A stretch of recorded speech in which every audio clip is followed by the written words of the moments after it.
going on, Flow Nation? Iamsickflowz back with another video. This video that I'm reacting to is Kyle before they were famous. Super Duper Kyle. If you guys don't know who Kyle is, it's the guy who did the I Spot with my little eye. Okay, that song I can't sing. But anyways, I'm definitely excited to check this out. Before we start this video, go ahead and slap that like button. Also, make sure to follow me on all the social medias. I'll have the link to the original video down in the description. If you guys want to check that out, go ahead and do so. And without further ado, guys, let's get this thing started, boy. Cause nothing can please me like the way that you treat me. I know. Oh, also before we start, like, I see him singing and everything, but I followed Kyle back when he was Super Duper Kyle, and he was rapping with this other homeboy who had like either braids or dreads.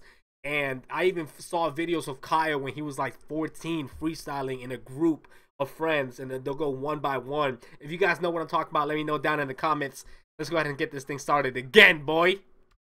No, you're down for whatever. Before Kyle, formerly known as KID, went platinum with his song I Spy, featuring Lil Yachty. Oh, we selling clowns around, it look like circus show. Like, this is not the album either, these are just the throwaways. This shit's still so cold when it drops, it's gonna be a motherfucking snow day. Before signing with Atlantic Records and accumulating an estimated net worth of $2 million.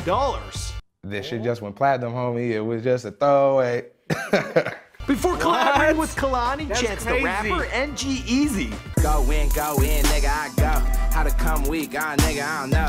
Five spin, kin spin, fire, I roast. Quarterback hands, little nigga, I throw. Kyle first started singing as a 6-year-old and rapping when he was just 13. He openly admits to copying Drake in his early recording days, but he gradually developed a sound very much his own. He plugged away at his craft, living in crappy apartments in LA's Skid Row, with 2 other roommates who would happen to become pretty big recording artists in their own right. Now, this guy even had the balls to call it in his high school yearbook, stating, "See you when I'm famous." Congrats to Super Duper Kyle, because he's officially made it. What's going on, guys? My name is Michael McCrudden, documenting the life and career of Kyle prior to fame, here for you all before they're famous. Now, you guys requested this video, and we go through all your suggestions and get them done as quickly as we can. So be sure to let me know, as always, who's next in the comments down below. I kind of want to do my hair like that. Also, boy. Kyle, if you watch this video, I'll show you my guys my hair, but I feel like you might.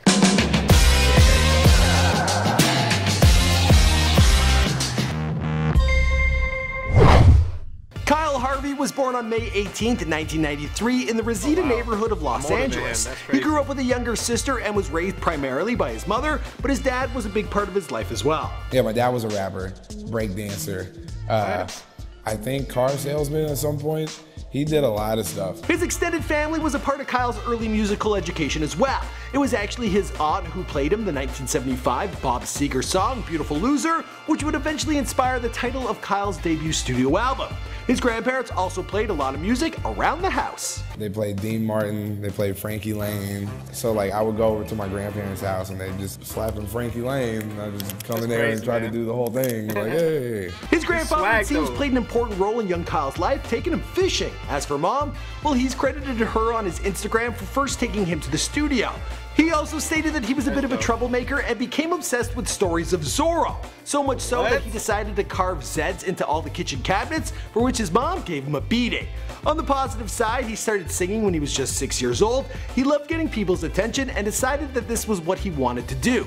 By elementary school, he was writing and performing his own songs. Kyle claims that he first got into hip-hop when he was 10 years old after hearing an Old Dirty Bastard song on the radio. Which one?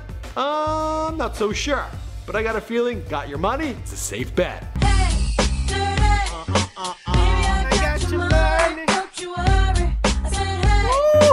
actually remember hearing that myself. I was in 6th grade, and I was like, what is this hippity hoppity stuff? I liked it. He also cites Ja Rule, Will Smith, and Incubus as early inspirations. By 13 years old, he started rapping himself, and at the time his lyrics weren't the lighthearted pop rap fare he dishes up today. Instead, he recalls rapping about slaughtering entire villages and moving fucking mountains of cocaine. Kyle moved to Ventura the summer before 9th grade and attended Ventura High School. He wasn't exactly a popular kid. He states, "I wasn't really a loser in high school, but I was kinda one. I was on the football team, but at the same time, I hung out with the nerdy kids, staying up until 7 a.m. playing medieval video games like the Elder Scrolls V Skyrim." Hey man, that's a Kyle was also on the track game, team, but he quit sports. Instead, he made his best friends in the drama club. And I started kicking it with all these people who were hella funny, hella accepting, hella nice. Like, all these beautiful things, right? But they were the losers. Kyle has a few different channels on YouTube, but as far as I can tell, he first joined on April 27, 2009 when he was just 16 years old. He registered the channel under the name Kids Cash Big, but later renamed it Kid TV, or KID TV, to match his old stage name, KID, which stands for Kyle is Determined. Here's a clip of him freestyling, again from April of 2009. I'm what y'all pretend to be. Oh, this is what I'm talking about. This is what I'm talking about. Never ending. See, I got a tendency to go heavy like Heavy D, heavy on any brother that steps to me. Beginning in 2010, Kyle started releasing mixtapes under the name KID. Early on, he admits to copying Drake stylistically, but after a few months, he developed his own sound, inspired by artists like Kid Cudi. Kyle says that the change happened as he started to write songs that were actually about what he thinks about, and that it was also transformative when he started getting great beats from Dave Kappa.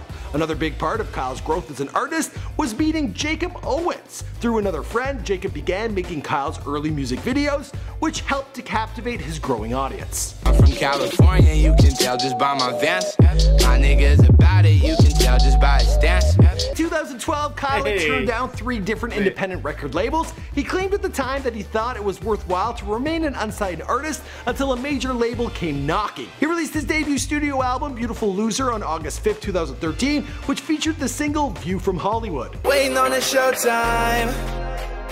Lights. It's me on my own time. I haven't heard this song in a while. Around this time, Kyle was living in Los Angeles' Skid Row, in a tiny apartment with no AC. His roommates were other aspiring recording artists who you may know as Chance the Rapper and Kalani. Kalani actually featured on his track roommates? Just a Picture back in 2015. That's crazy, She also watched the Before They Were Famous video we made on her and stated, "I'm not famous enough for this." But yes, we believe you are. Crazy. When he's here, no, he's not with me. Baby girl, you're bigger than your Instagram. Kyle would also get G-Eazy to feature on one of his 2015 songs titled King Wavy. Just copped the loft with the crazy view. Flex on him like, look what you made me do. Try stun on me, I stun on you. I ash my fucking blunt on you. Despite the help from more high-profile artists, neither of these songs charted. His sophomore attempt at a studio album, Smile, did hit number 76 on the Billboard 200, but his follow-up singles, Doubt It and Blame, were barely noticed. But he did get some attention online with his music video for Keep It Real, the first of his efforts to get over 1 million views on YouTube. Weak rappers like you are so bad for my mood. Bet y'all better watch y'all step. Asian contest, I'm coming correct. Kyle began working on a song that would project him into the spotlight in 2016. He was in the studio with Ayo and came up with a little piano piece, then magic happened. And then we're like, yo, you know who would sound perfect on this beat? Like Lil Yachty's face was standing there. He was like, hey guys, like, fuck with me. I Spy was released on December 2nd, 2016. The song peaked at the number 4 on Billboard's Hot 100 chart and number 1 on the US rap charts. The music video followed a few months later, directed by Colin Tilley, and dropped on April 7th of 2017. She said she 21, I might have to ID that. All my bitches come in pairs like balls in my nutsack. Also in 2017, Kyle finally got a deal with a major record company, signing with Atlantic Records in February. As for the rest of the story, well, we'll just have to wait and see because this is Before They're Famous. My name is Michael McCrendon. We do all sorts. Yo, that's crazy, man. Like, okay, so with Kyle, that video that he was standing around in a circle, that's what I was talking about. That was definitely dope. If you guys, I don't know if you guys can find that. Try to search on YouTube, but if you find it, it's actually him and all his homeboys take turns and go. It's pretty dope. Also, I haven't heard him as. The last time I heard him was when he went by Super Duper Kyle. After he changed his Super Duper Kyle to Kyle, I kind of fell off, so I have to go back and listen to him. So if you guys know any songs or anything you guys want me to check out about him, let me know down in the comments. Make sure to slap that like button. Let's go ahead and get this video to 50 likes. Looking for the videos MVP by being the first one to comment, hashtag MVP. Don't forget to follow me on all my social medias. And guys, if you guys want to support me and support the channel even further, all you have to do is support me on Patreon. Link is down in the description. By doing so, you guys get guaranteed reactions to any requests you have, and I will follow you on all your social media platforms. With that being said, guys, I'll see you guys next time with another one.